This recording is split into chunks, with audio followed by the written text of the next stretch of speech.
Selamat pagi. Selamat pagi Bapak Ibu, saudara sekalian. Shalom. Ada sukacita? Amin. Ini yang paling disenang ya, di dalam Tuhan selalu ada sukacita.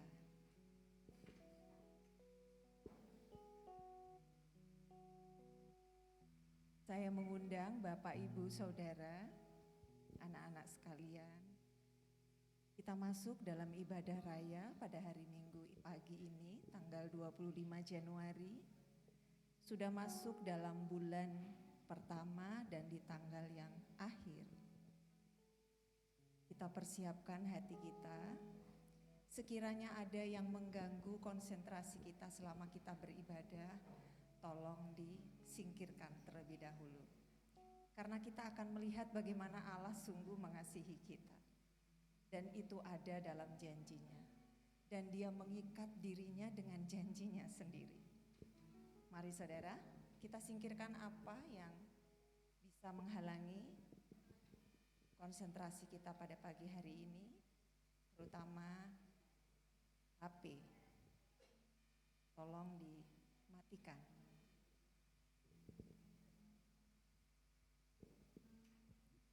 Seruan firman Tuhan pada pagi hari ini yang mengawali ibadah raya kita dari Mazmur pasal 113 ayat 1 sampai dengan 3. Boleh dibantu?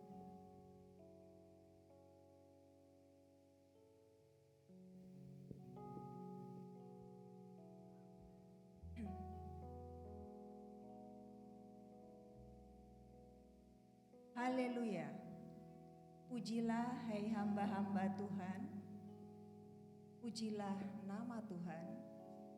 Kiranya nama Tuhan dimasyurkan sekarang ini dan selama-lamanya. Dari terbitnya sampai kepada terbenamnya matahari. Terpujilah nama Tuhan. Kita masuk dalam saat teduh pribadi. Kita sedikit renungkan apa yang menjadi kebenaran firman pada pagi hari ini. Pujilah Tuhan dengan segala segenap hati.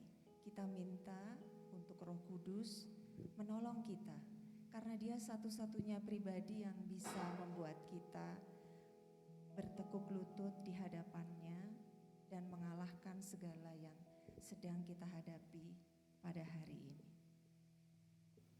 Mari kita nyanyikan. Saya undang saudara untuk bangkit berdiri.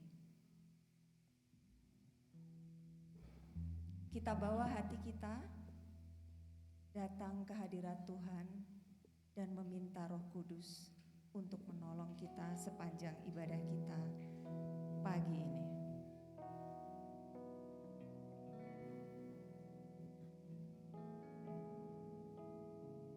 Kita nyanyikan dengan kesungguhan hati. Mengalirlah kuasa Roh Kudus.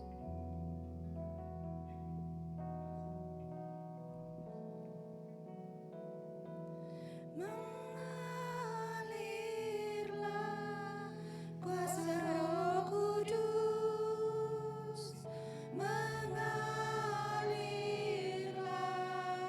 di tempat ini.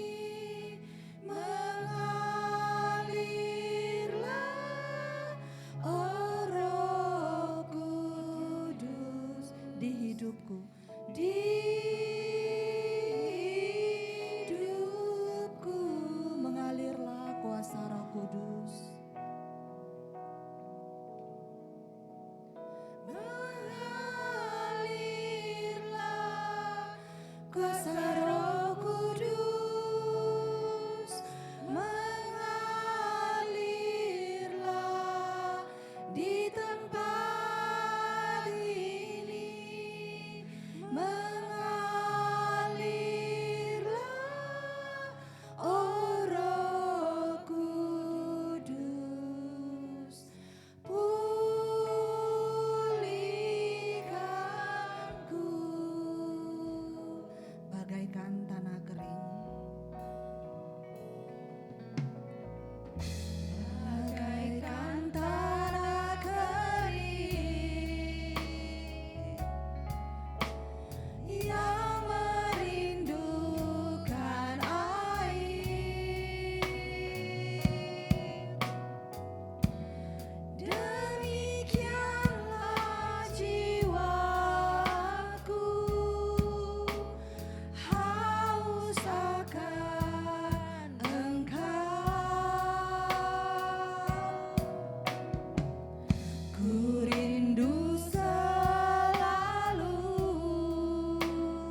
Ya Bapa, kami datang ke hadirat-Mu yang kudus. Kami percaya Engkau hadir di tengah-tengah kami seperti janji-Mu. 2-3 orang berkumpul dalam nama-Mu, Engkau ada bersama kami. Bahkan Engkau bertahta di atas segala pujian kami. Kami mengucap syukur Tuhan, kiranya Roh-Mu terus menolong kami, agar sepanjang ibadah hari ini, kami boleh selalu berpegang pada kasih-Mu dan selalu fokus pada pribadi-Mu. Kami mengucap syukur karena Tuhan sudah memelihara kehidupan kami sepanjang minggu ini. Dan kami mengucap syukur pula kalau kasih-Mu menolong kami untuk kami boleh datang berkumpul bersama-sama saudara kami seiman untuk dikuatkan dan bertumbuh bersama. Kiranya Roh-Mu menolong kami Tuhan, agar kami boleh semakin menjadi pribadi yang taat dan setia kepadamu.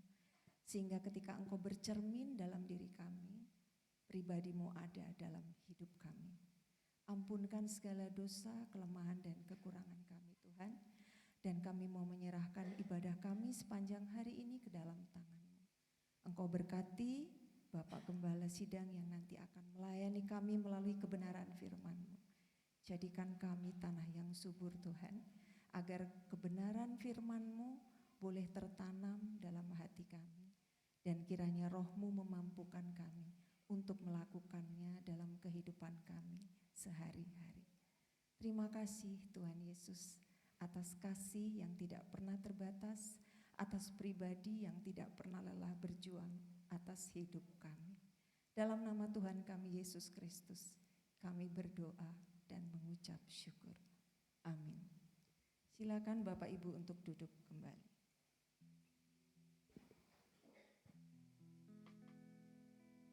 Waktu bunyi sangkakala, ini adalah lagu yang mengingatkan kita dan sekaligus juga yang menjadi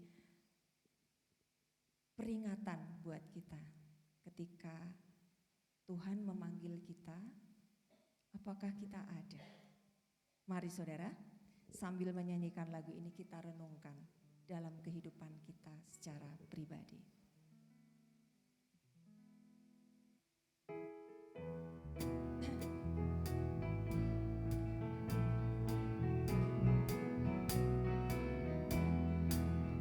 Waktu dunia berakhir dan kiamat tibalah, waktu sangkakala Allah menggema, waktu namanya berkumpul di tempat yang mulia, waktu namaku dipanggil ku ada. Bait 2. Para saleh akan bangkit pada hari mulia dan berkumpul dalam surga yang bakal, karena kasih Yesus yang telah dikaruniakannya. Waktu namaku dipanggil ku ada. Waktu bunyi sangkakala, waktu bunyi sangkakala, waktu bunyi sangkakala, waktu namaku dipanggil ku ada. Mari kita melayani Tuhan hingga malam gelap. Mari terus bersaksi akan kasih-Nya. Bila hidup ini punah dan kerjaku pun genap, waktu namaku dipanggil ku ada.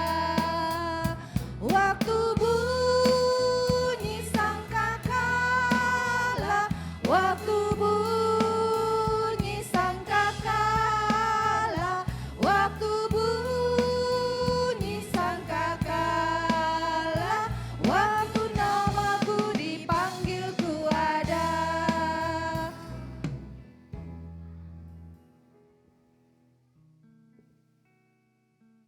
Kita masuk dalam pembacaan Alkitab yang akan diambil dari Injil Yohanes pasal 6 ayat 60 sampai dengan 66.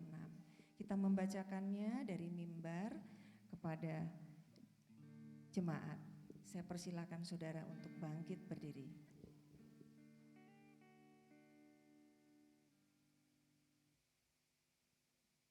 Kita baca bersama-sama.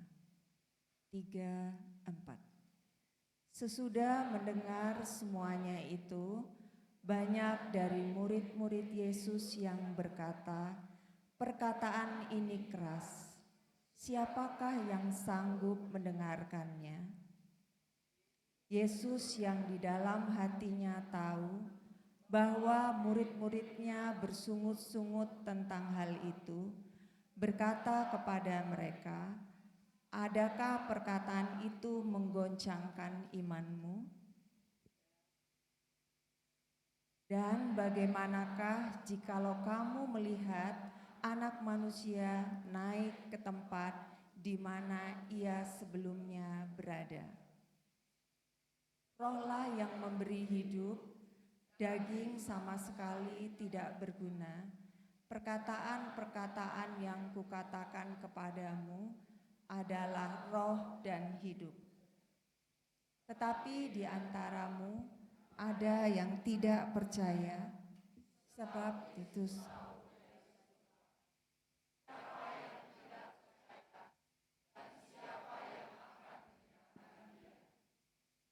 lalu ia berkata, "Sebab itu telah kukatakan kepadamu, tidak ada seorang pun dapat datang kepadaku kalau Bapa tidak mengaruniakan kepada."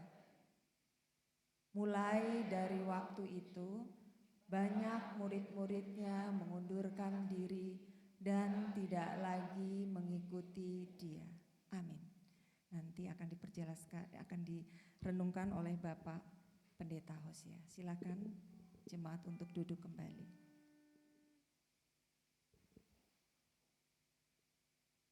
Saudara, ketika kita masuk ke hadirat Tuhan melalui doa, diperlukan sikap hati yang jujur. Karena dengan kejujuran, siapa kita di hadapan Allah, itu akan membantu kita untuk mengambil keputusan. Apakah kita mau taat atau tidak? Karena dengan ketaatan, itu akan membuahkan kesetiaan. Nah, ada orang-orang yang diberkati dengan karunia yang rendah hati. Tapi ada juga orang-orang yang harus belajar dan berlatih untuk menjadi pribadi yang rendah hati.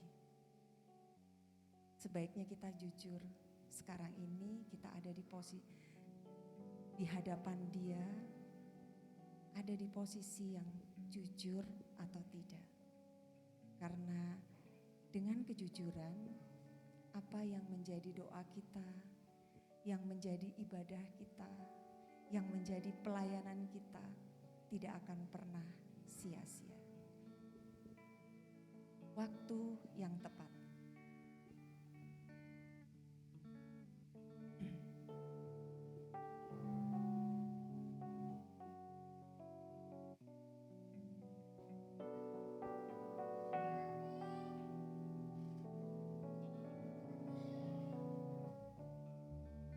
Setelah lagu ini dipersilakan Bapak Sri Dadi untuk menyampaikan doa syafaat. Tak selalu Tuhan menjawab doa, tapi Dia beri yang terbaik di waktu yang tepat.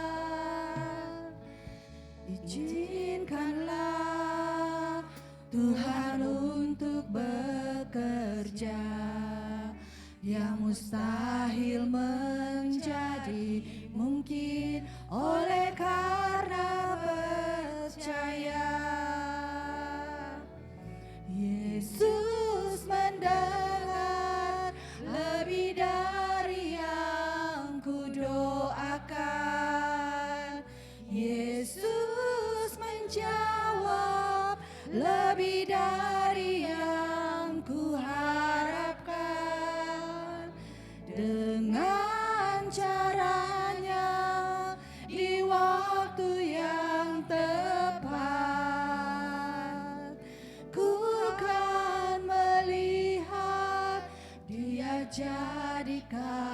semua.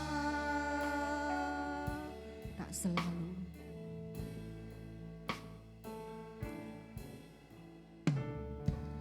Tak selalu Tuhan menjawab doa, tapi Dia beri yang terbaik di waktu yang tepat. Izinkanlah Tuhan untuk bekerja, yang mustahil menjadi mungkin oleh karena percaya. Yesus mendengar lebih dari yang kudoakan.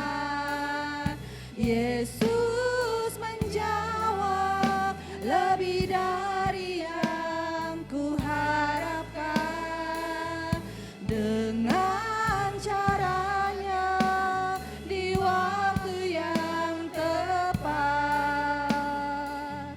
ku kan melihat Dia jadikan. Yesus mendengar, Yesus mendengar lebih dari yang kudoakan. Yesus menjawab lebih dari yang kuharapkan. Dengan caranya Pak Sri dipersilakan. Waktu yang tepat, ku kan melihat Dia jadikan semua.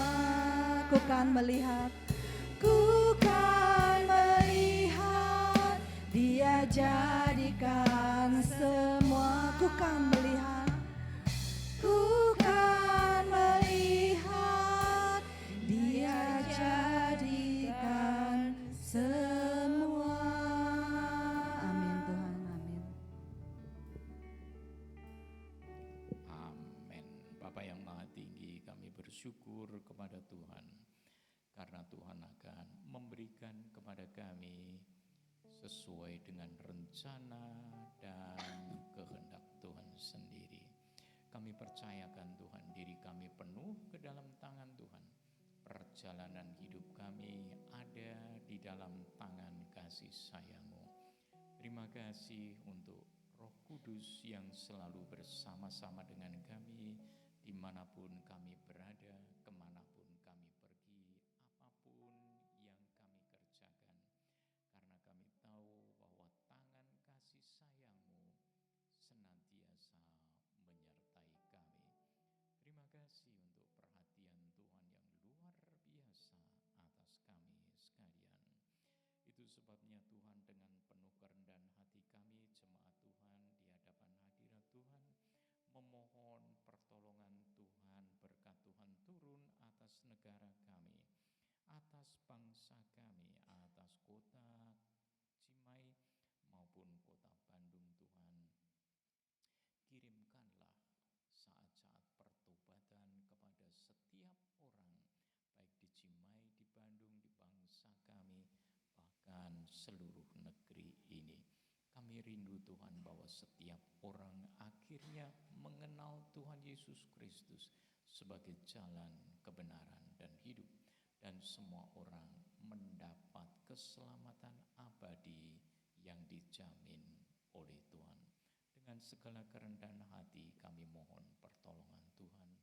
Karena kami tahu segala sesuatunya ini mustahil bagi kami, tapi tidak ada yang tidak mungkin bagi Tuhan.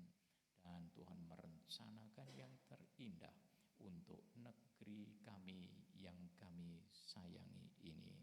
Kami menyerahkan gabungan Gereja Baptis, Yayasan Baptis Indonesia, Rumah Sakit Baptis Indonesia.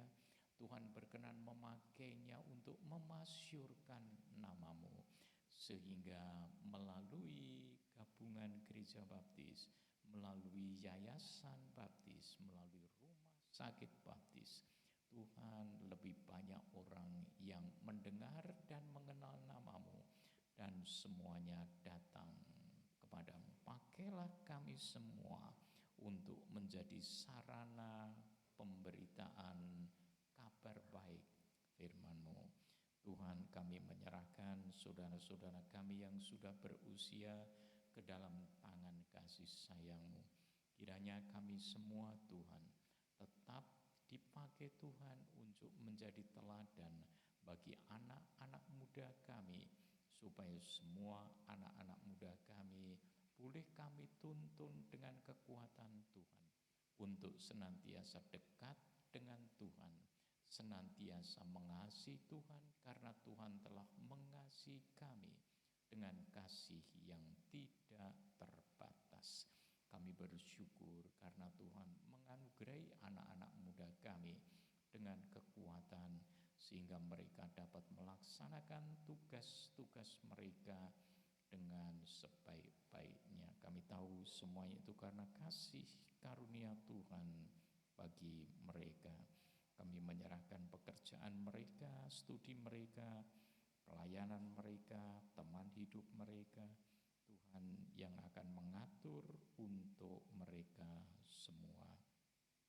Hari ini Bapa, kami jemaat-Mu juga mohon kepada Tuhan, kami membawa saudara-saudara kami yang sedang mengalami sakit ya Tuhan, baik itu sakit secara tubuh seperti saudara kami Pak Edi Hermanto di dalam pemulihannya. Tuhan tolong supaya saudara kami ini segera pulih kembali. Demikian juga dengan Pak Naryo dan Pak Susanto, kami tetap membawa mereka ke dalam tangan kasih sayang-Mu. Tuhan menganugerahi mereka dengan pemulihan kondisi jasmaniahnya.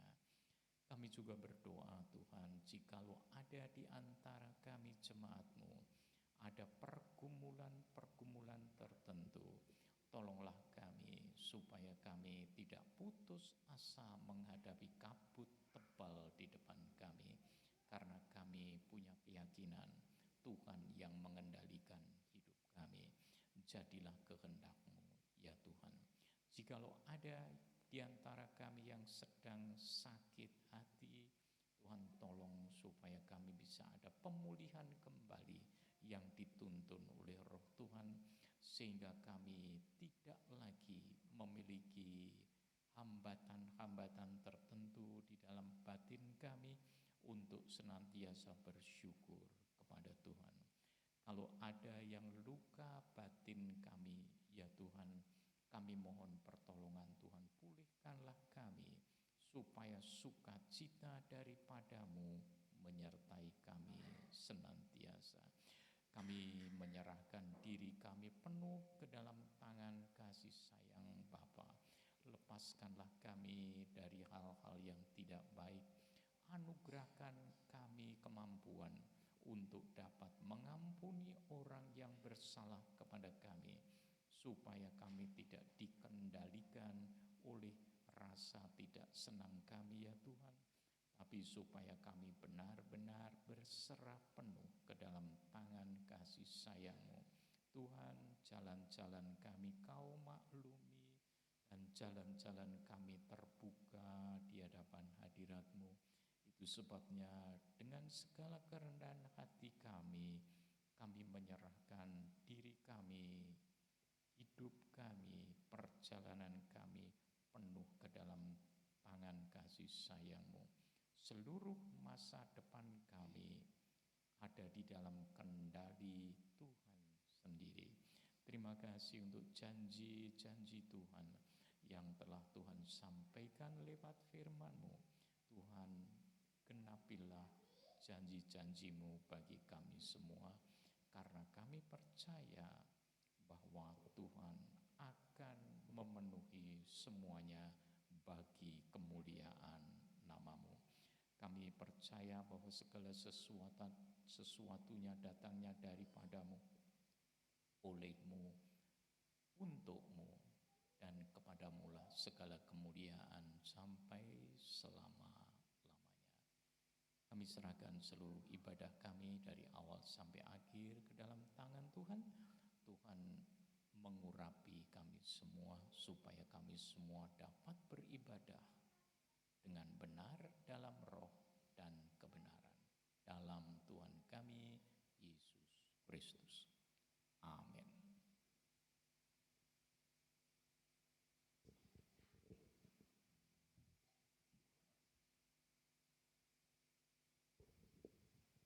Terima kasih Bapak Diakon Sri Dadi. Bapak, Ibu, Saudara, atas nama Gereja Baptis Cimahi, kami mengundang Bapak, Ibu, Saudara untuk ikut sekolah minggu. Karena gereja ini memberikan pelayanan untuk semua usia, dari kelas yang terkecil, Indria, Pratama, Madya, Tunas Muda, Remaja, Pemuda, Dewasa Wanita, dan Dewasa Pria. Ayo datang ke sekolah minggu, kita belajar kebenaran firman Tuhan, dan kita juga belajar mencintai pribadinya melalui firman-Nya. 3 bulan ini kita belajar tentang kitab dari Yesaya, dari Perjanjian Lama. Beliau seorang bangsawan yang mempunyai karakter rendah hati. Ketika dia mengalami perjumpaan dengan Tuhan melalui sebuah penglihatan, dia mengalami pertobatan. Dan melalui Nabi Yesaya ini, Tuhan menyuarakan isi hatinya untuk bangsa Yahudi saat itu dan untuk kita sekarang. Saya bacakan dari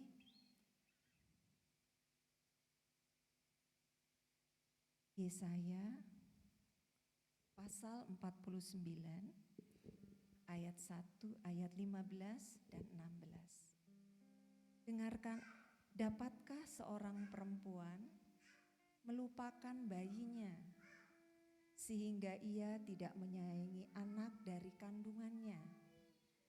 Sekalipun dia melupakannya, aku tidak akan melupakan engkau. Lihat, aku telah melukiskan engkau di telapak tanganku. Tembok-tembokmu tetap di ruang mataku. Tembok-tembok ini adalah perlindungan buat kita. Itu ada selalu di mata dia. Bayangkan, kasihnya itu melebihi amarahnya.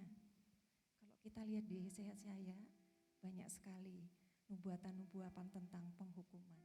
Tapi melalui Yesaya pasal 49 ayat 15-16 ini, kita bisa tahu bahwa Allah itu sungguh mengasihi kita. Bahkan dia menaruh kita itu di telapak tangannya. Amin, saudara-saudara. Amin. Kita bangkit berdiri, kita nyanyikan pujian, serukan namanya.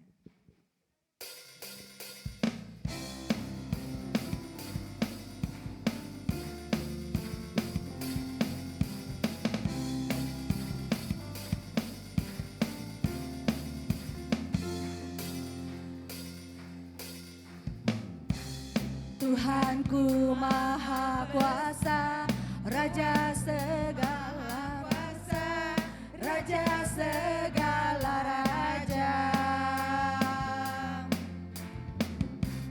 Dia takkan tergoyahkan, dia takkan terkalahkan, dia hidup dan berkuasa. Serukan namanya, Yesus Tuhan Raja, segala kuasa tunduk dalam namanya.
segala kuasa tunduk dalam namanya. Yesus luar biasa, perkasa, mulia. Yesus nama di atas segala nama. Serukan namanya, Yesus Tuhan Raja. Segala kuasa tunduk dalam namanya. Dia luar biasa, perkasa, mulia. Yesus nama di atas segala nama. Yesus nama di atas segala nama. Yesus nama di atas segala nama. Yesus nama. Yesus nama di atas segala nama. Amin, saudara-saudara. Amin. Silakan duduk.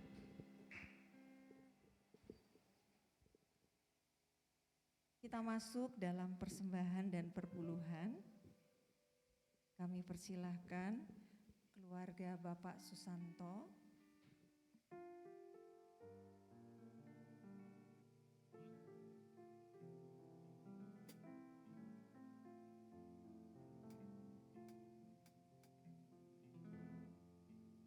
Kami persilahkan Ibu Jessica untuk pimpin dalam doa persembahan dan perpuluhan. Kita berdoa.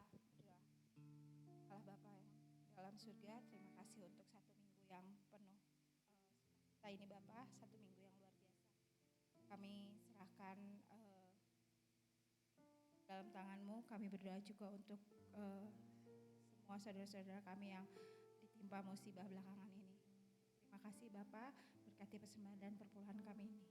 Dalam nama Tuhan Yesus kami berdoa dan mengucap syukur. Amin. Amin.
Terima kasih pada Ibu Susanto dan Ibu Sarah untuk pelayanannya.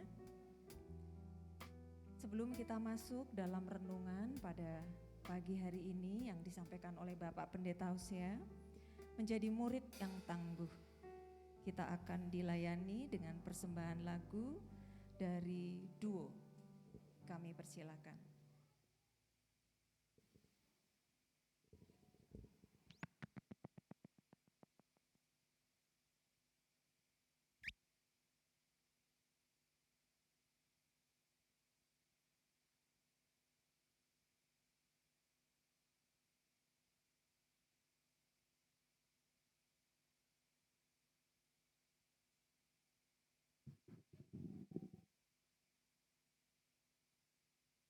Shalom Bapak Ibu Saudara. agak deg-degan. Eh, Sebelum saya dan Priska akan mempersembahkan sebuah lagu, saya akan kesaksian tentang baiknya Tuhan Yesus di dalam hidup saya. Jadi di tahun kemarin, tepatnya di tahun 2025, Tuhan Yesus itu mengabulkan doa saya beberapa tahun lalu. Jadi di tahun 2022 saat saya masih bekerja, saya pernah bilang sama teman saya bahwa aku pengen resign dari kerjaan, terus aku pengen jadi content creator atau affiliate. Tapi saat saya bilang kayak gitu tuh, saya tuh nggak punya basic untuk ngedit video, bahkan take video saya tuh nggak bisa sama sekali dan nggak pernah gitu. Nah terus di tahun 2023, tahun dimana keadaan saya harus resign dari kerjaan karena bapak kan mulai sakit, nggak ada yang ngurus Clay. Mau nggak mau saya harus resign saat itu dan jujur saya bingung gitu karena kebiasaannya tuh dibantu mama untuk ngurus anak. Saat itu saya harus bener-bener sendirian gitu dan saya bingung gitu ngurus anak itu dari mulai dari mana gitu. Dari mulai mandiin kah, nyuapin atau gimana, saya nggak tahu. Tapi saat itu saya serahkan sama Tuhan Yesus dan saya mulai di tahun 2023 mencoba untuk bikin konten. Saat itu aku suka bikin konten tentang sensory play, bermain bersama Clay sesuai umurnya gitu. Berjalan beberapa bulan dan di tahun 2024 ada video saya yang viral FYP di TikTok. Tapi bukan tentang sensory play, tapi tentang saya bikin permen Yupi sendiri di rumah. Karena waktu itu Clay itu suka banget makan permen. Dan saya itu gak suka kalau anak itu makan yang manis-manis. Akhirnya saya ngide bikin sendiri tanpa gula dan itu pure dari buah-buahan gitu. Dan saya kaget video saya itu FYP di TikTok. Dan follower saya mulai naik dan saya juga mulai ada tawaran kerjasama dari masih brand kecil dan itu pun saya masih sistemnya barter gitu saat itu. Jadi kalau sistem barter itu brand ngirimin produk ke saya tapi saya nanti akan sebagai gantinya saya akan bikin video reviewnya mereka gitu, brandnya mereka. Dan di tahun 2025 saya udah capek gitu. Kayak gak ada perkembangan Tuhan, kayak kok segini-segini aja gitu. Di awal bulan Juli saya udah gak semangat. Saya beralih kontennya. Di situ saya iseng bikin snack anak-anak. Jadi saya kontenin gitu. Saya posting di sosmed dan saya kaget gitu. Respon dari orang-orang itu mereka suka gitu. Dan malamnya Tuhan Yesus itu ngasih ide dan semangat baru buat aku. Tuhan bilang, kenapa kamu gak bikin konten menu anak dari pagi sampai malam gitu. Dan itu tuh kayak, oh iya ya Tuhan, besoknya saya langsung bikin konten itu. Pokoknya saya rutin gitu, setiap hari saya videoin gitu menu-menu anak-anak dari mulai sarapan, snack pagi, makan siang, snack sore dan makan malam gitu. Dan saya kaget banget, ternyata video saya itu viral semua, FYP semua, di semua sosial media.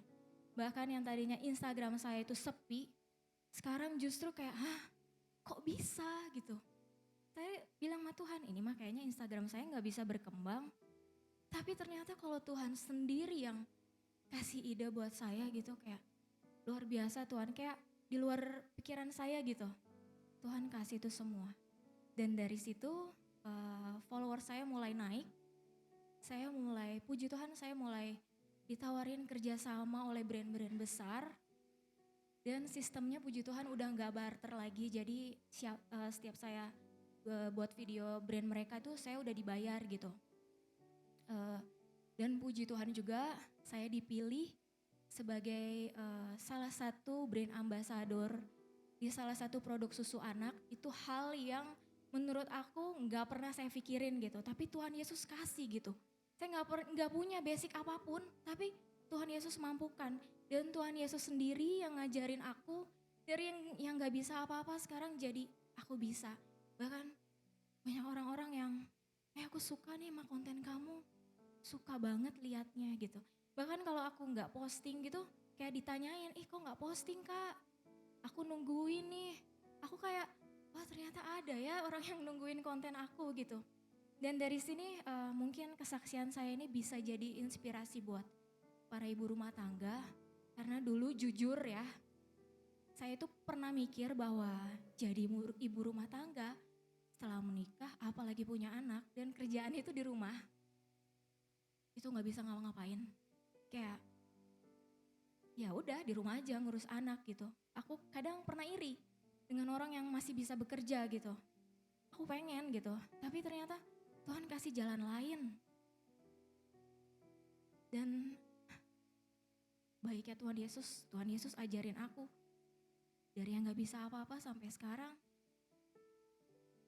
Luar biasa, kayak aku kayak gak bisa membayangkan gitu. Karena Tuhan Yesus itu kasih lebih buat aku gitu. Dan aku juga dulu pernah mikir kalau udah punya anak itu gak bisa ngapa-ngapain, kita gak bisa berkarya. Tapi ternyata pikiran aku itu salah semua. Bisa kok ibu rumah tangga itu berkarya, berkarir di rumah. Asal kita ada kemauan, kita ada usaha. Tuhan Yesus pasti kasih jalan. Aku ngonten itu dari 2023 saat aku punya anak pertama. Dan itu iseng-iseng aja gitu. Dulu aku gak suka yang namanya video, itu gak suka. Bahkan ngulik ngedit video itu bener-bener gak bisa gitu, gak mau. Tapi Tuhan sendiri yang gerakin itu. Sampai sekarang aku bersyukur gitu. Luar biasa baiknya Tuhan Yesus. Jadi untuk ibu rumah tangga ya, jangan pernah berpikiran seperti itu. Kita bisa kok. Tanpa kita harus kerja di kantoran, kerja di luar, kita bisa kok. Di rumah. Berkarir dan juga berkarya dari hal kecil. Itu sih. Untuk menutup kesaksian, Ekan dan Priska akan mempersembahkan sebuah lagu.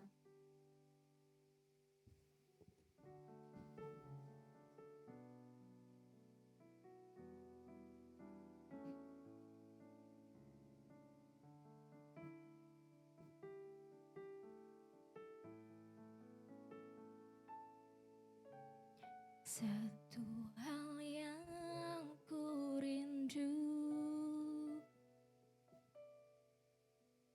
berdiam di dalam rumahmu. Satu hal yang ku pinta, menikmati bait-Mu Tuhan.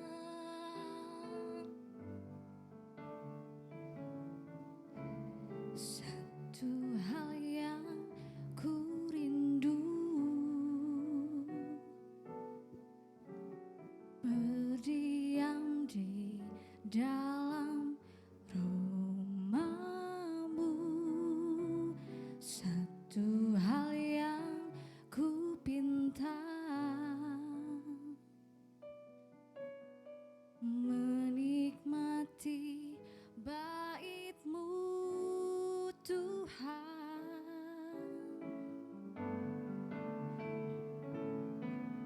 Lebih baik satu hari di pelataran-Mu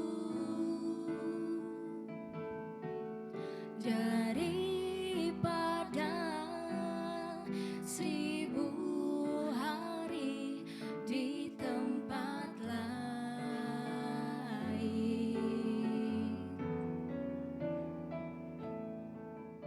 Memuji-Mu, menyembah-Mu, Kau Allah yang hidup, dan menikmati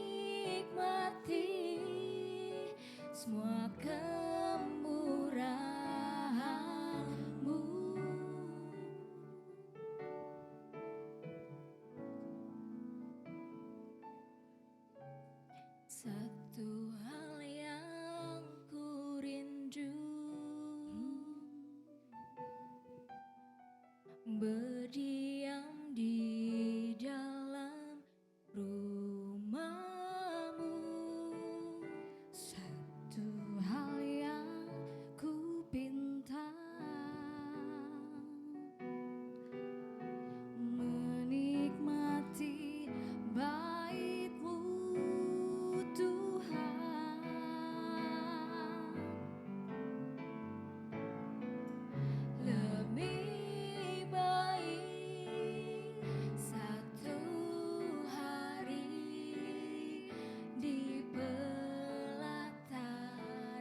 semua kemurahan-Mu.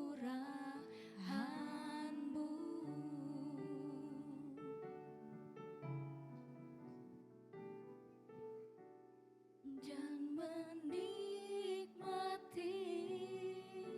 semua kemurahan-Mu.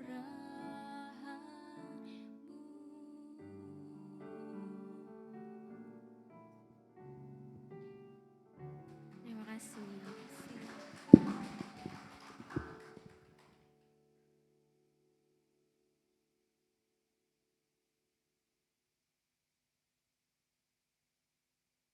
Ya, terima kasih kesaksiannya Mbak Presi. Ya. Ibu-ibu yang punya anak muda bisa dicoba ya, menu harian balita. Saya belum subscribe loh ya, belum tahu saya. Ya, nanti dicoba Mbak, challenge diri, menu harian untuk lansia. Setuju Pak Sis ya? Ya, pagi tahu rebus, siang singkong rebus, sore tempe rebus. Dicoba Mbak, menu harian untuk lansia ya. Biar semua lansia di sini sehat semua. Amin. Iya ya. Ya. Masih semangat Bapak Ibu? Coba tos kanan kiri. Tos kanan kiri Pak Sis, Bu Sis, Pak Mister. Iya ya, tos kanan kiri ya. Karena cuacanya 1 minggu ini sangat-sangat dingin. Ya. Jika kita enggak ada semangat greget untuk menyembah Tuhan, ya udah. Lagu sukacita kita enggak bisa menikmati. Ya. Karena apa? Kalah dengan cuaca. Ya. Musiknya sudah semangat, tapi hati kita dingin, ya udah. Mari ya kita terus mengundang Roh Kudus, sukacita kita akan terus melimpah di tengah-tengah hidup kita, terlebih saat cuaca seperti ini. Mari kita belajar firman Tuhan, menjadi murid yang tangguh. Mari kita berdoa lebih dulu. Kepada Allah Tritunggal, Allah yang esa, kami mohon kuasa Roh Kudus-Mu turun bagi kami, sehingga kami akan mendengar firman-Mu. Dan firman-Mu itu menjadi kekuatan bagi kami, berkat bagi kami, semangat bagi kami. Pakai hamba-Mu Tuhan, di dalam memberitakan firman-Mu siang hari ini. Kami mohon semuanya di dalam Yesus Kristus, Allah kami yang hidup. Amin.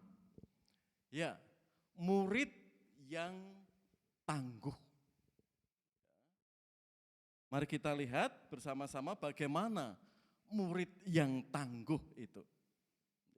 Di Yohanes 6 ayat 60 sampai 66.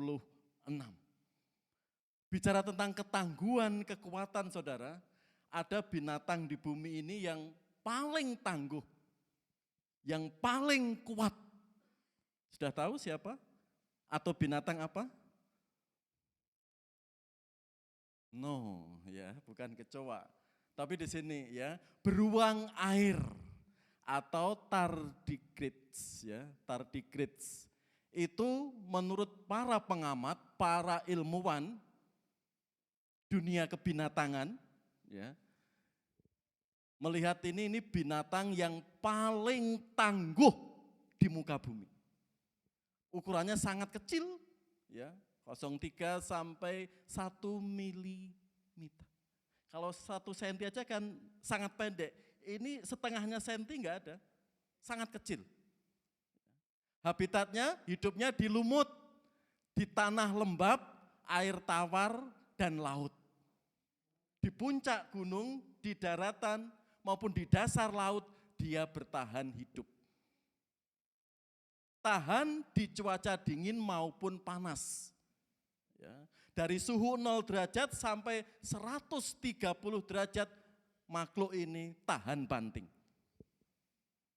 Ya, termasuk digolongkan binatang karnivora. Ya, makan ya daging-dagingan. Ya. Makan daging, ya. Daging apa ya kalau binatang kecil itu. Ya. Tapi jelas di sini dalam penelitian binatang yang paling tangguh. Bayangkan. Cuaca apapun, kalau kita dingin seperti ini, bagaimana?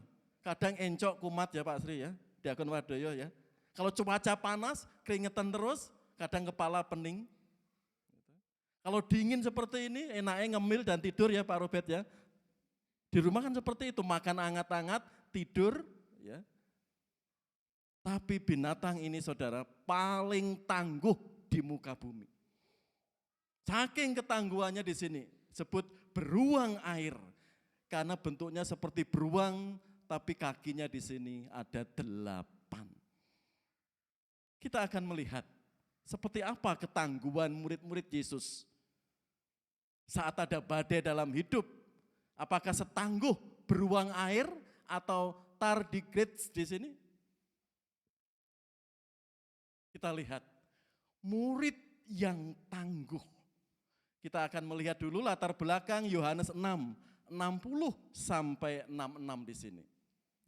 Dikatakan di situ, mulai dari waktu itu banyak murid-muridnya mengundurkan diri dan tidak lagi mengikut Yesus atau mengikut dia. Saya cek banyak murid-muridnya itu sama 12 murid disebut matetes teks aslinya. Di sini banyak murid-muridnya juga mateton karena banyak. Ya. Berapa Pak di situ? Kalau kita lihat di ayat-ayat pertama, pasal 6 itu, Yesus memberi makan 5.000 laki-laki. Itu belum terhitung anak-anak. Belum terhitung ibu-ibu, para wanita belum terhitung. Bukan puluhan, bukan ratusan, tapi ribuan. Kok disebut matetes atau mateton di situ? Karena sudah berhari-hari ikut Yesus. Tidak hanya sekali, 2 kali. Mungkin karena tahu Yesus sosok yang fenomenal, pengajarannya, mujizatnya. Mungkin orang banyak itu sudah membawa bekal saudara. Ternyata bekal mereka juga habis. Karena berhari-hari mengikut, karena itu penulis Rasul ini mencatat. Banyak murid-muridnya yang mengundurkan diri.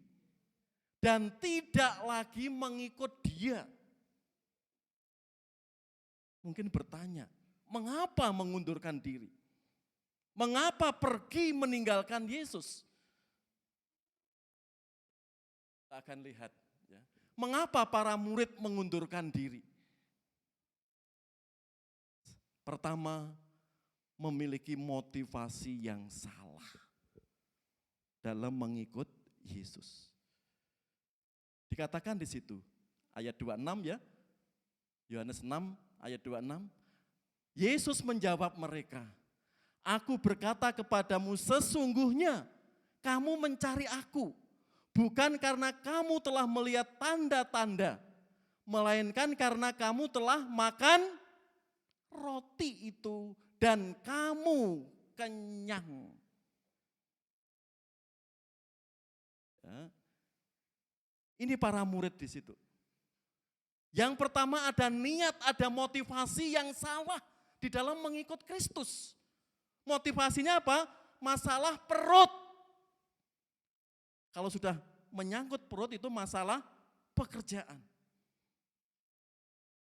Kalau tidak ada pekerjaan, anak istri nggak bisa makan bagaimana? Ini ada Tuhan yang luar biasa, ada guru yang luar biasa.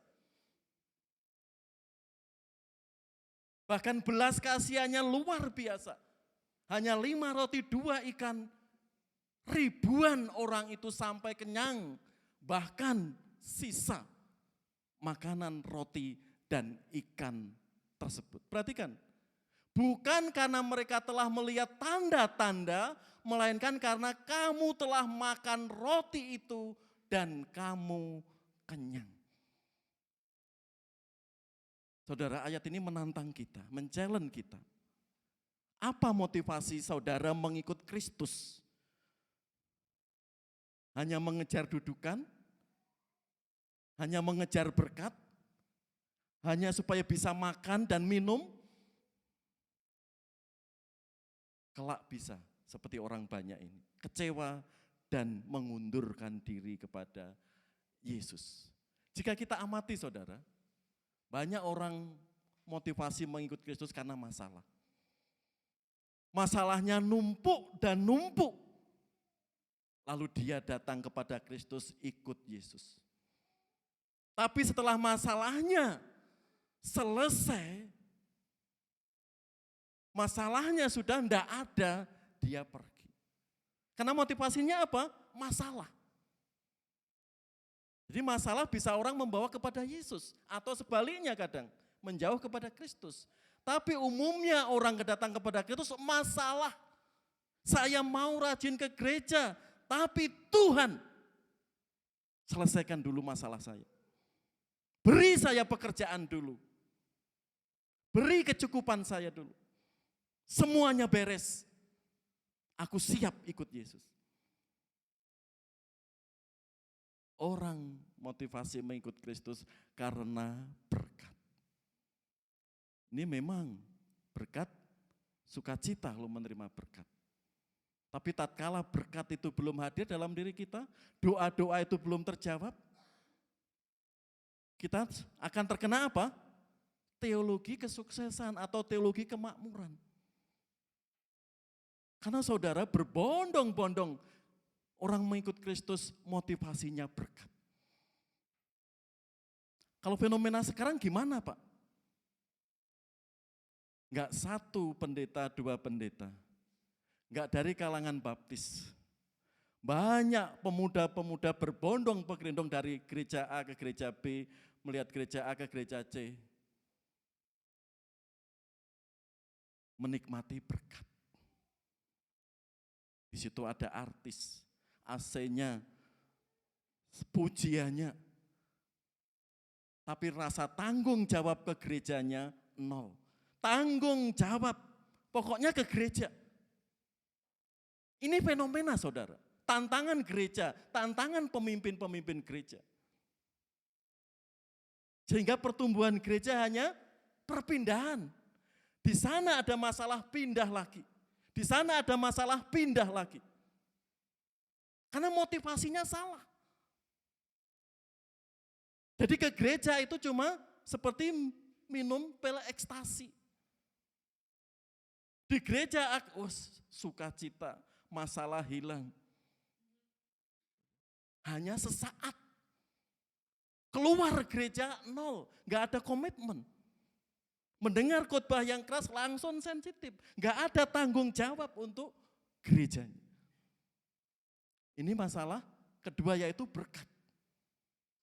Dan tak kala berkat itu belum hadir, kecewa. Aku kecewa Tuhan Yesus. Dan yang terakhir mujizat. Tuhan saya sudah sakit bertahun-tahun. Jamah hari ini saya bisa berjalan, saya bisa mendengar, saya bisa melihat.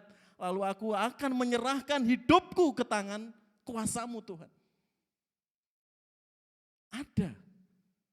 Orang datang kepada Kristus seperti orang banyak itu ingin mujizat. Mujizat menjamin orang itu bertobat Bapak Ibu? Apakah mujizat menjamin orang itu bertobat? Tidak. Tadi sekolah minggu gabungan ya Pak Mister nyebutkan. Lihat Sodom, Tirus bertobat. Kamu hai Korasim, hai Betsaida, kamu sudah melihat tanda-tanda mujizat, tapi kamu tidak bertobat. Hukumamu lebih besar dibanding Sodom dan Gomora.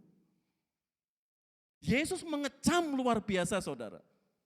Orang-orang yang sudah menyaksikan kemurahan Tuhan, anugerah Tuhan, mujizat Tuhan. Tapi enggak mau bertobat. Jadi motivasi mujizat sering membuat orang mengklaim, berikan mujizat saya dulu Tuhan. Saya mau mengikut Engkau, saya mau menyerahkan diri ikut Engkau. Banyak saudara. Orang Kristen setelah mendengar mujizat, imamnya melempem lagi ya banyak. Sering saya katakan, tuh istri Pak Wiyoto itu enggak sekali 2 kali. Ya, dokter angkat tangan, paranormal angkat tangan, dukun angkat tangan. Hanya didoakan pengurus gereja. Bisa sehat sampai hari ini. Percaya? Belum, masih keras kepala ya Pak ya. Di sini saudara, mujizat tidak menjamin orang bertobat. Karena Yesus kecam Betsaida, Korasim di Matius 11. Bagaimana kecamannya? Karena mujizat juga tidak membuat mereka bertobat. Jadi para murid-murid tadi mengundurkan diri, niatnya, motivasinya salah. Yang kedua, tidak siap mendengar pengajaran yang keras. Ya, mengapa para murid mundur di sini? Perkataan Yesus terlalu keras. Kerasnya seperti apa? Bisa dilihat di situ ya. Sesudah mendengar semuanya itu, banyak dari murid-murid Yesus yang berkata, perkataan ini keras. Siapakah yang sanggup mendengarkannya? Bayangkan, perkataan ini keras, kata orang-orang itu. Siapakah yang sanggup mendengarkannya? Menurut tokoh reformasi gereja, Calvin ya, John Calvin di sini, dia melihat kekerasan bukan perkataan Yesus. Kekerasan itu bukan terletak pada perkataan Yesus, melainkan bercokol di dalam hati pendengarnya. Ini nanti semakin jelas saudara di perikop khotbah minggu depan. Ini nanti semakin terbukti. Nah ini fokus di sini dulu. Kekerasan itu bukan terletak pada perkataan Yesus, tapi bercokol di dalam hati pendengarnya. Artinya apa? Yang keras itu bukan pengajaran Yesus, tapi hati, pikiran orang-orang itu. Pengajarannya seperti apa toh Pak? Lihat di sini. Ya, ini orang-orang Yahudi, ribuan tadi ya, yang mundur tadi, dikatakan di sini. Barang siapa makan dagingku, ini pengajaran Yesus. Barang siapa makan dagingku dan minum darahku, ia mempunyai hidup yang kekal. Dan aku akan membangkitkan dia pada akhir zaman.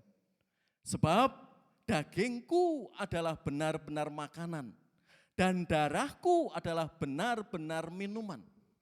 Barang siapa makan dagingku dan minum darahku, ia tinggal di dalam aku dan aku di dalam dia.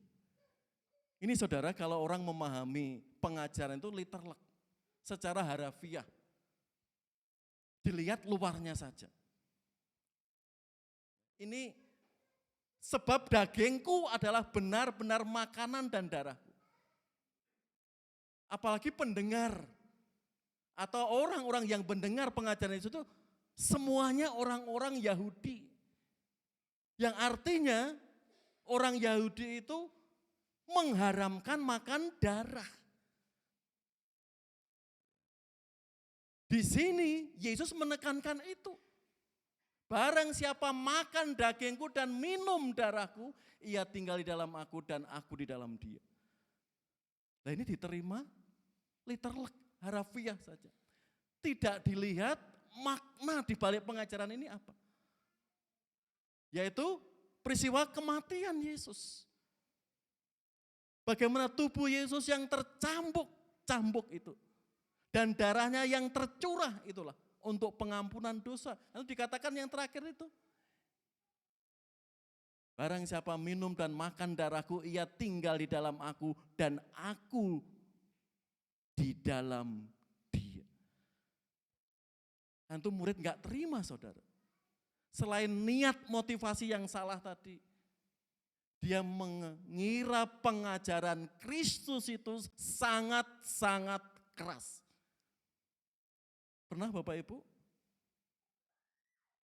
mendengar kesaksian atau orang-orang yang kecewa meninggalkan Tuhan Karena pengajaran di firman Tuhan itu keras, pernah Bapak Ibu? Pernah? Ada beberapa orang Kristen mendengar pengajaran firman Tuhan yang keras, dia semakin gak lunak. Tapi seperti telur direbus. Apa Bu Budi bedanya telur direbus dan singkong atau pohong direbus? Apa bedanya Bu Budi? Kalau telur itu direbus, yang cair jadi keras. Beda dengan singkong, ya, yang dari keras menjadi lunak. Di sini, orang yang mendengar pengajaran Yesus yang keras, karena apa? Tradisi. Orang Yahudi nggak boleh makan darah, apalagi makan daging manusia.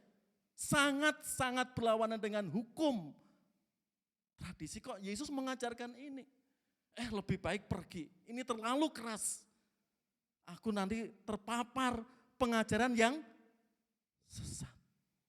Lebih baik pergi.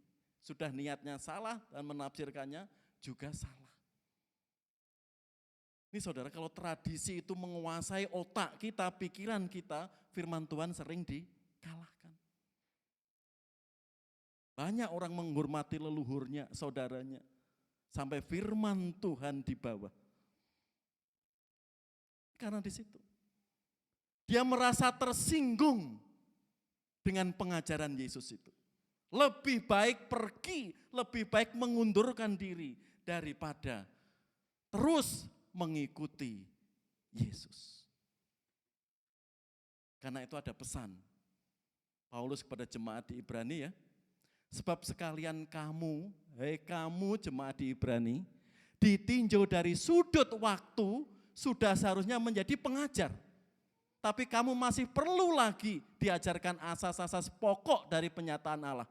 Dan kamu masih memerlukan susu, bukan makanan keras. Sebab barang siapa masih memerlukan susu, ia tidak memahami ajaran tentang kebenaran. Sebab ia adalah anak kecil. Tetapi makanan keras adalah untuk orang-orang dewasa yang karena mempunyai panca indera yang terlatih untuk membedakan mana yang baik daripada yang jahat. Perhatikan di situ. Orang itu lebih senang diajarkan asas-asas pokok dari penyataan Allah. Apa maksudnya, Pak? Orang Kristen lebih mendengarkan berkat. Lebih senang mendengarkan firman atau khotbah berkenaan dengan berkat. Dengan keselamatan. Dengan hidup anugerah. Memang enggak salah. Harus kita paham itu. Tapi kalau kita sudah bertahun-tahun ikut Yesus, khotbahnya berkat, keselamatan, anugerah, kasih, gimana saudara? Kita menjadi orang Kristen militan? Tidak. Kita sering mudah tersinggung, kecewa. Mendengar firman Tuhan yang keras, tapi di sini dikatakan apa? Barang siapa masih memerlukan susu, ia tidak memahami ajaran kebenaran. Sebab ia adalah anak kecil.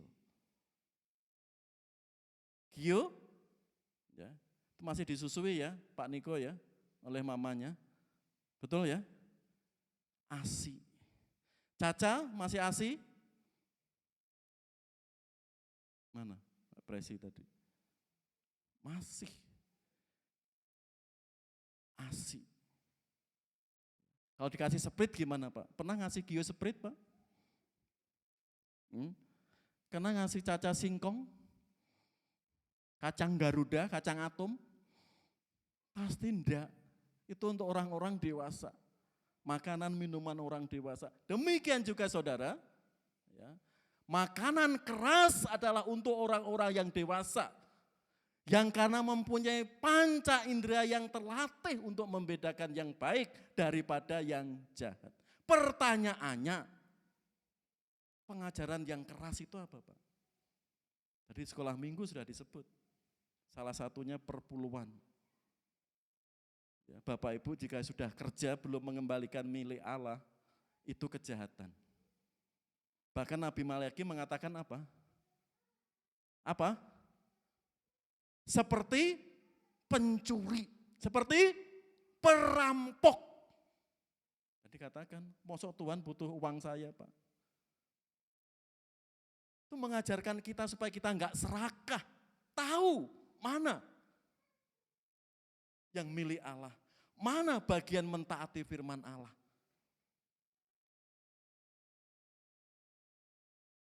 Terlebih di saat kekurangan. Ini pengajaran keras, aduh saya lagi jobnya sedikit, di gereja, di sekolah minggu, di persekutuan yang lain dengarnya kok pengabdian, perpuluhan, aduh saya males dulu ke gereja. Risih, ganggu risih. Malah enggak menghibur, malah enggak menguatkan. Pernah Bapak Ibu mengalami seperti itu? Itu challenge iman saudara, evaluasi saudara. Sudah diberkati sehat, sudah diberkati pekerjaan yang bagus. Tapi masih nanti. Ini pengajaran yang keras. Aduh saya aja berdoa susah di depan, kok khotbah tentang penginjilan, suruh menceritakan Kristus. Aduh enggak relevan ini dengan diri saya. Jadi cari khotbah yang enak-enak. Cari firman Tuhan yang enak-enak. Kalau khotbah keras, sensitif, aku enggak ke gereja. Temanya pengabdian. Pendeta nanti perpuluhan, diakon juga khotbah perpuluhan. Aduh. Itu tantangan, saudara, pengajaran keras. Kita sudah bertahun-tahun ikut Yesus. Kalau kita siap diberkati Tuhan, kita juga siap untuk menabur. Inilah Paulus mengharapkan. Jangan kita yang manis-manis saja firman Tuhan. Kita juga perlu dididik, dikasih ujian, supaya iman kita itu naik. Tapi kalau kita nggak pernah punya pengalaman iman dengan Tuhan, kita melihat firman Tuhan seperti angin lalu saja, saudara. Jadi di sini pengajaran yang keras. Memang nggak enak di telinga, nggak enak didengarkan. Tapi saudara itu untuk membangun kita. Supaya kita nggak seperti orang banyak tadi. Gara-gara pengajaran Yesus keras, mundur, pergi. Sehingga mereka kehilangan anugerah keselamatan. Yang terakhir, para murid mengundurkan diri. Mengapa? Karena tidak percaya. Ya. Perhatikan di situ.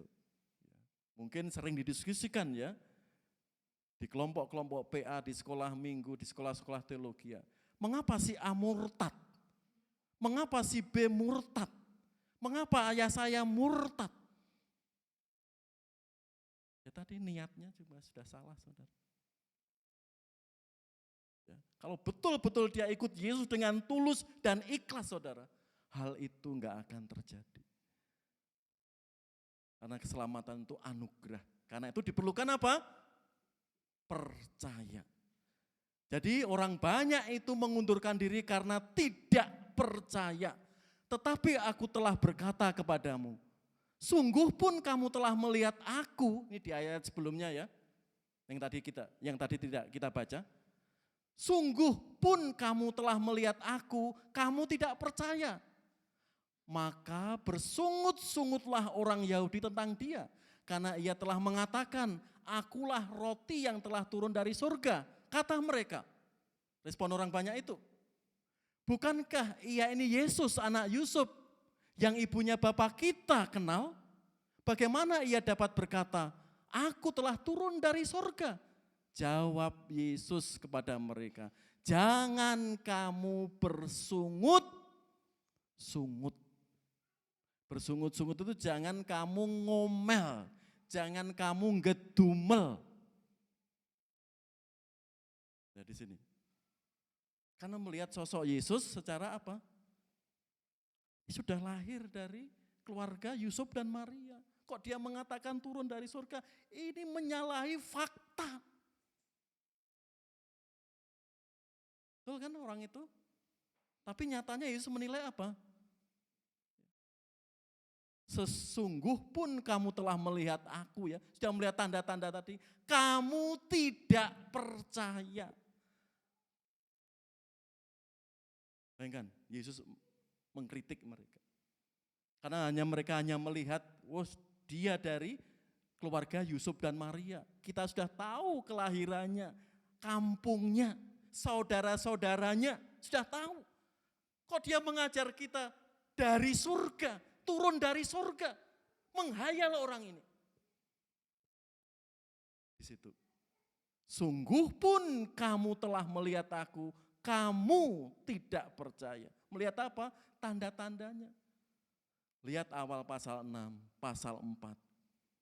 Yohanes menjelaskan secara kronologis. Mereka tetap keras kepala, tidak percaya. Apa yang dikatakan Yesus nonsen, omong kosong. Karena ketidakpercayaan mereka. Ini seperti khotbah minggu lalu. Ya. Mengapa Yohanes Pembaptis menegur dengan keras para Farisi dan Saduki? Dia ingin dibaptis hanya ikut-ikutan. Karena orang banyak sudah mengaku dosa dan Yohanes Pembaptis dengan sukacita membaptisnya. Puluhan, ratusan orang itu juga para Farisi dan Saduki.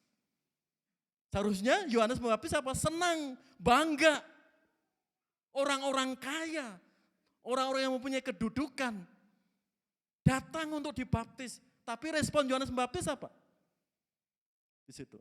Hai kamu keturunan ular beludak, kamu yang munafik, kamu yang jahat, kamu yang licik. Itu ular beludak itu. Artinya paham betul para pemimpin itu. Yohanes suruh apa? Jadi hasilkanlah buah yang sesuai dengan pertobatan. Apa gunanya kamu akan dibaptis tapi kamu tidak percaya?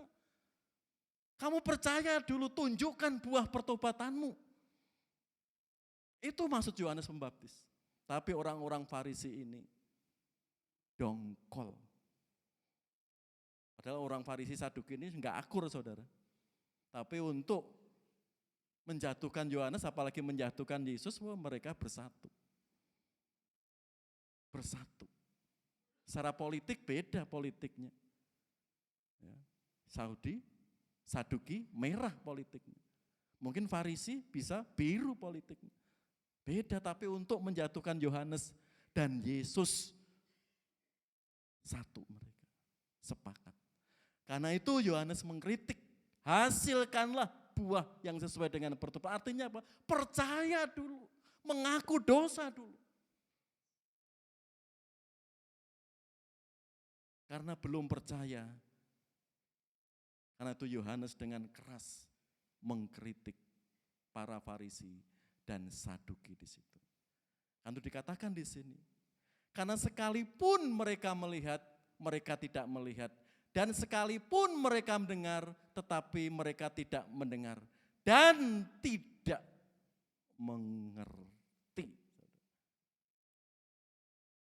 Kelihatannya mendengarkan, kelihatannya melihat, menyimak, sampai tekluk-tekluk ini, sampai ngantuk gitu ya.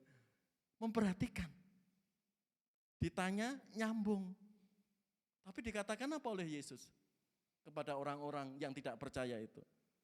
Sekalipun mereka melihat tapi tidak melihat. Sekalipun mereka mendengar tetapi mereka tidak mendengarkan dan tidak ngerti. Kan itu kalau niat sudah tidak betul, saudara.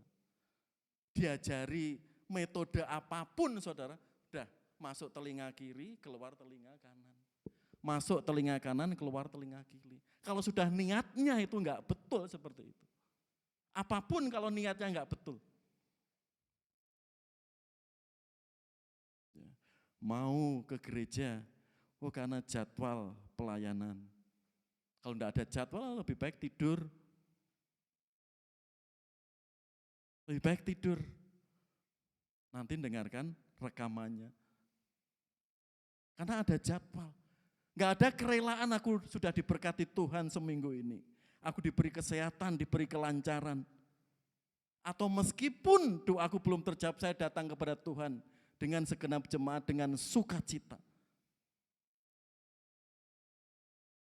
Meskipun cuaca di luar sangat deras dan dingin, Tuhan melihat sesuatu itu plus, saudara. Plus. Dan sesuatu yang plus itu, Tuhan tidak akan melupakan di situ. Tapi kalau sudah niat kita enggak betul, saudara, dah di rumah enggak ada setelikaan, semua cucian sudah enggak ada, semuanya sehat, dah saya akan ke gereja.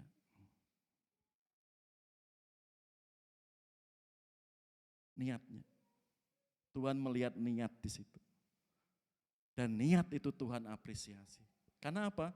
Kalau niat kita sudah enggak betul seperti ini. Melihat tapi enggak melihat, mendengar tapi tidak mendengar. Ini kan kritikan sangat keras di sini. Orang-orang yang tadi itu. Berkatakan di situ. Yesus sendirilah saudara yang mengatakan, sungguh pun kamu telah melihat aku, kamu tidak percaya. Melihat apanya? Karyanya. Dia sudah berhari-hari meninggalkan Yesus, melihat mujizatnya. Orang lumpuh bisa berjalan, orang buta bisa melihat. Orang tuli bisa mendengar. Bahkan bisa membuat mujizat 5 roti 2 ikan. Mencukupkan ribuan orang sampai kenyang dan sisa. Itu kan tanda-tanda. Tapi tetap mengeraskan hatinya. Tapi tetap tidak percaya. Ini evaluasi bagi saya dan kita, saudara. Ketidakpercayaan nanti waktu yang berbicara. Termasuk kita bukan pilihan. Karena itu Yesus katakan, karena engkau telah melihat aku, maka engkau percaya. Berbahagialah mereka yang tidak melihat, namun percaya. Inilah kita semua. Amin Bapak Ibu. Kita tidak melihat sosok Yesus 2000 tahun yang lalu. Kita mendengar cerita-cerita dari teman kita, guru kita, orang tua kita.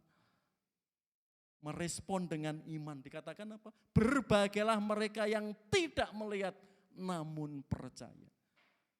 Ini penegasan yang Yesus berikan untuk menguatkan murid-muridnya. Berbahagialah mereka yang tidak melihat namun percaya. Ini bagi saya, kita semua. Karena itu para murid mengundurkan diri, ada motivasi yang salah.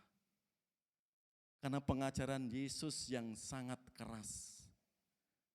Dan mereka faktornya adalah tidak percaya. Ini kan satu paket di sini. Kalau sudah niat salah dan tidak percaya, seperti orang-orang di luar iman Kristen, menjelekkan Yesus, seenak udolnya, ya karena mereka enggak tahu, enggak merasakan kasih Kristus, belum berpengalaman dengan Tuhan. Motivasi yang salah, pengajaran yang keras, tidak percaya. Akibatnya mereka mengundurkan diri. Enggak satu-satu saudara, tapi rombongan. Ya, dan pasal ayat berikutnya tinggal 12 murid dari ribuan itu, bayangkan. Dari ribuan tinggal 12 orang. Perhatiin enggak? Karena itu dibalik, menjadi murid yang tangguh di sini. Kita diajak untuk memiliki motivasi yang benar di dalam mengikut Kristus. Bukan karena ingin kaya itu normal. Kita bekerja, nabung, beli ini itu, diberkati. Tapi enggak sekedar itu. Ya, memiliki motivasi yang benar. Siap menerima pengajaran yang keras dari firman tersebut. Dan mari dalam keadaan apapun selalu mengandalkan dan percaya Tuhan. Itu ciri-ciri murid yang tangguh. Murid yang tangguh bukan berarti tidak pernah gagal. Siapa di sini yang lancar terus usahanya? Seperti kesaksian Mbak Presi tadi, kalau sudah nggak mau mencoba lagi gimana? Pasti apa? Udah ngurus ibu rumah tangga aja, tapi kan dicoba lagi. Meskipun nggak punya modal, apalagi nggak punya pengetahuan tentang membuat YouTube ini itu backgroundnya nggak ada. Tapi kalau mau usaha di situ, Tuhan buka jalan. Jadi orang tangguh bukan berarti tidak pernah gagal. Kalau orang bijak berkata apa, Jesse? Untuk orang gagal, kegagalan adalah awal dari keberhasilan. Ya, kegagalan dari awal keberhasilan. Semuanya pernah gagal. Gak ada yang sukses terus, gak ada. Justru kegagalan itu membuat kita introspeksi, mengapa? Dievaluasi mengapa? Jadi kita nggak jatuh di lubang yang sama. Oh, dulu sering dikatakan buaya darat. Dulu sering dikatakan mata keranjang. Sekarang mata mangkok gitu ya. Ya, dulu sering mata keranjang. Dulu sering dikatakan buaya darat. Wah, ternyata mengecewakan di sini. Katakan di situ. Bisa evaluasi. Karena semua orang pernah gagal. Tangguh bukan berarti selalu sehat. Lain nanti pengajaran teologi kesuksesan. Seneng terus.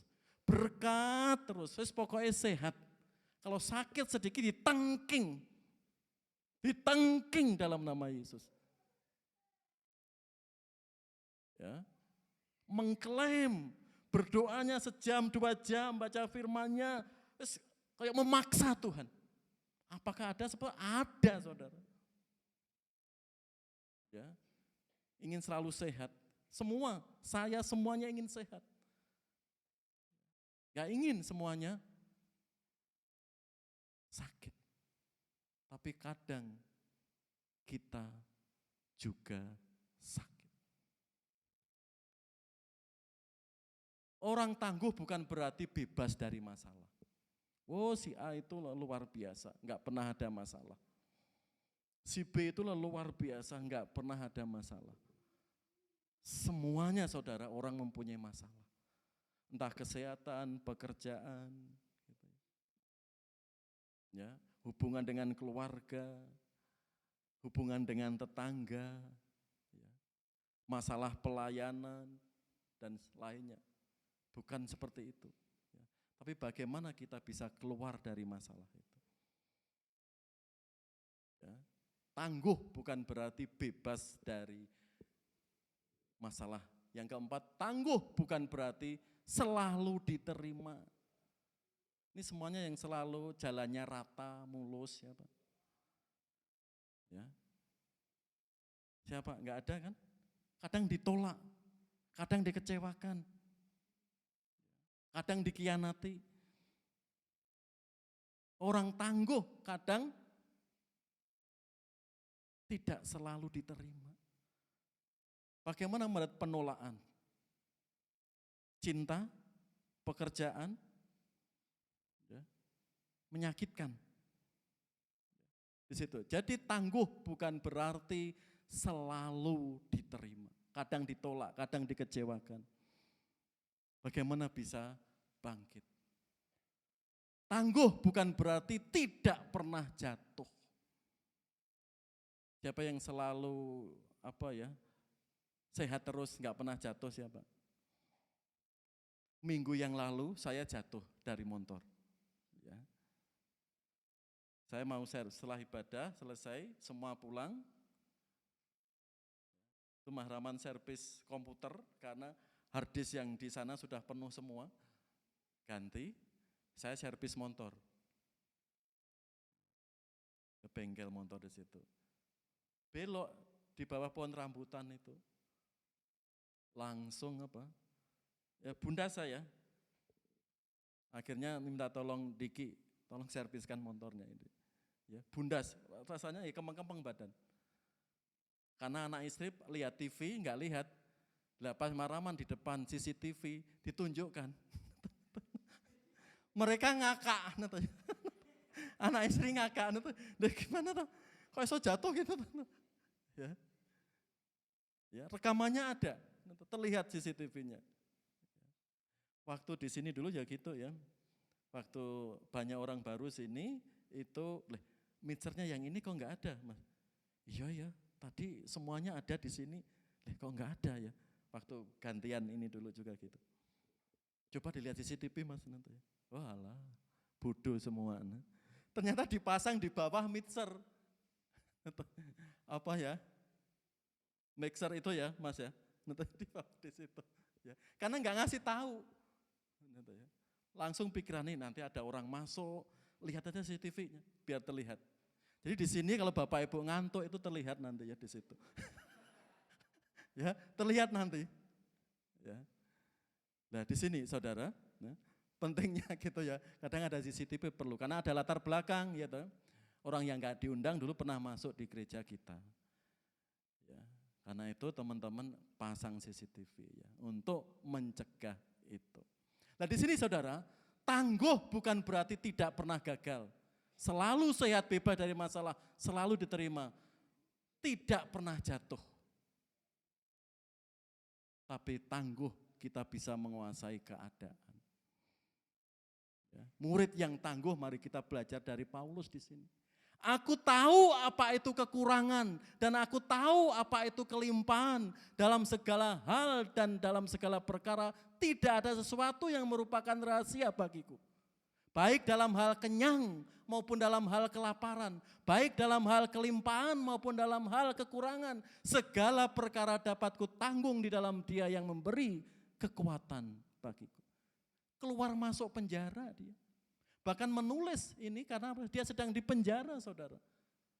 Di kota Roma saat itu.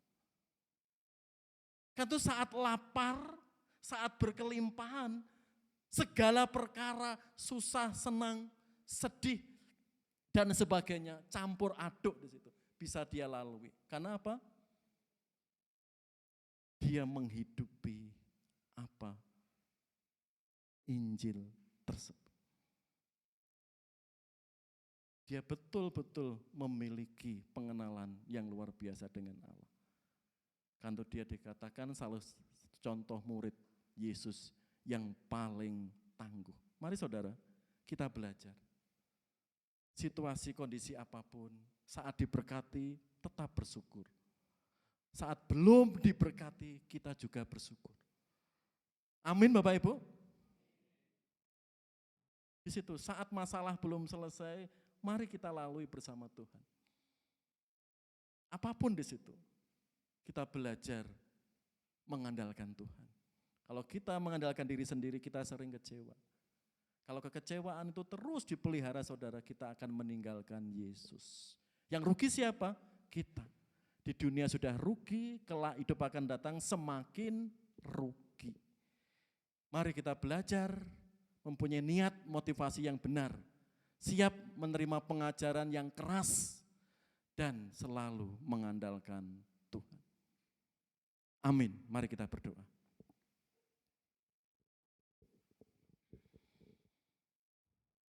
Jemaat yang dikasihi Tuhan, mari kita menyerahkan setiap pergumulan kita ke tangan Tuhan. Apapun itu, pergumulan yang di depan mata kita, mari kita belajar berserah kepadanya. Saat kita berserah, Roh Tuhan bekerja dan Tuhan menjamahnya. Bapa yang penuh kasih, firman-Mu sudah hamba memberitakan. Ya Roh Kudus, mampukan kami mencerna, mengerti pesan firman-Mu hari ini. Sehingga kami semakin kuat, semakin tangguh dalam mengikut Engkau, dalam mengiring Engkau. Karena firman-Mu kami tidak sendiri Tuhan. Engkau selalu menyertai dan beserta kami. Berkati Tuhan setiap jemaat-Mu. Apapun penyerahan dirinya hari ini di hadapan Engkau. Kami belajar mempunyai niat, motivasi yang benar dalam mengikut Engkau. bukan hal-hal yang lahiriah, hal-hal yang jasmani. Kami juga mempunyai iman yang tangguh di dalam. Sehingga tatkala kami mendengar pengajaran-pengajaran yang keras, kritikan-kritikan yang pedas, kami selalu memandang Engkau. Ajari kami Tuhan. Sadar kami lemah. Kadang kami sering gagal. Kadang kami sering jatuh. Hari ini mohon kuasa-Mu terus membangun, menguatkan kami. Karena itu kami boleh berkomitmen, segala perkara dapat kutanggung di dalam Engkau, yang memberikan kekuatan bagi kami. Terima kasih Tuhan Yesus, di dalam nama-Mu kami naikkan doa ini. Amin. Jemaat yang dikasihi Tuhan, mohon kesabarannya sebentar. Ada beberapa pengumuman yang perlu kita dengar sebelum kita doa berkat. Yang pertama, mewakili gereja, saya menyambut dengan sukacita Ibu Erni Yanti Sunirat. Betul ya? Silakan berdiri, Bu. Iya. Terima kasih sudah hadir Ibu Erni Yanti Sunirat. Tuhan Yesus memberkati. Ya. Dia silakan duduk kembali. Dia dari Cipatik. Ya. Dulu waktu Tian ada di rumahnya, kami sempat berkunjung ya Bu ya. Ini karena Tian yang di belakang Pak Sitanggang itu ada main, diajak ke gereja. Terima kasih Bu, Tuhan memberkati. Ada lagi Bapak Ibu? Ya, tidak ada, mari kita perhatikan pengumuman berikutnya. Persekutuan doa besok Rabu 28 Januari. Jam 7 malam sampai jam 8 malam, firman Tuhan dilayani oleh Diakon Wardoyo Ruslan. Kami mengundang Bapak Ibu bisa bergabung untuk persekutuan doa ya, tiap Rabu 1 jam. Lanjut, petugas ibadah Minggu 1 Februari, cepat ya, minggu depan sudah bulan kedua. Ya. Bisa dilihat, ya, petugas penata layanan ya, dari WL sampai tim musik ya, dan latihan hari Sabtu jam 6 sore. Lanjut, selamat ulang tahun, ini Bapak Maju Simon Manurung, 25 Januari 2026. Hadir Pak Manurung, Pak Simon, oh enggak pulang ya? Ya, Pak Simon ini anak kedua dari Bapak Manurung yang samping Pak Mister. Ya. Sampaikan Pak untuk Mas Simon, Tuhan Yesus memberkati. Ada lagi tambahan pengumuman Bapak Ibu? Ya, mengingatkan kalau enggak ada, minggu depan ya, kita mengawali rapat pertama PPG. Karena masih rapat pertama ya kita sharing ya. Untuk evaluasi juga program tahun kemarin. Kita lakukan rapat pertama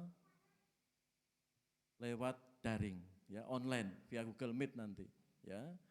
Karena itu tiap komisi perlu mempersiapkan program-programnya. Ya. Sebelum kita evaluasi bisa dipersiapkan mulai sekarang ya, per komisi. Nah nanti rapat kedua kita sepakati lagi minggu keberapa ya, setelah kita pertemuan rapat daring minggu depan. Ya sekali lagi untuk PPG minggu depan rapat persiapan program gereja kita tahun ini ya, secara online jam 7 sampai selesai. Ya, di situ. Ada lagi tambahan pengumuman? Kalau enggak ada saya mengundang semua jemaat untuk berdiri. Mari kita mohon berkat kepada Bapa kita di surga. Ya. Mari kita naikkan doa berkat di hadapannya. Segala kemuliaan, hormat dan syukur bagi Engkau, Allah yang bertahta di kerajaan yang maha kuasa, maha mulia, Allah Tritunggal, Allah Bapa, Anak dan Roh Kudus. Kami mohon berkat-Mu turun bagi kami. hari ini, esok, sampai Engkau datang kedua kali menjemput kami. Mari kita aminkan dengan pujian Tuhan yang besar, rapnya saja.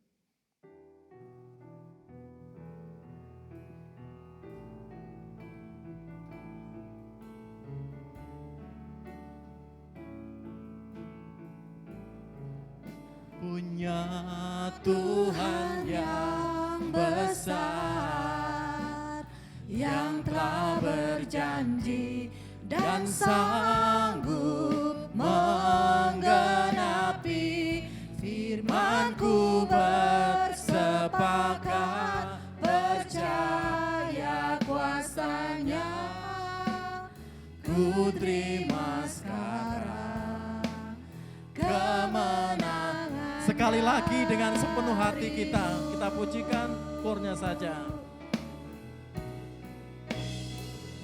Aku punya Tuhan yang besar, yang telah berjanji dan sanggup menggenapi imanku, bersepakat percaya kuasa-Nya, ku terima sekarang kemenangan darimu. Amin. Silakan duduk kembali, kita saat teduh sejenak.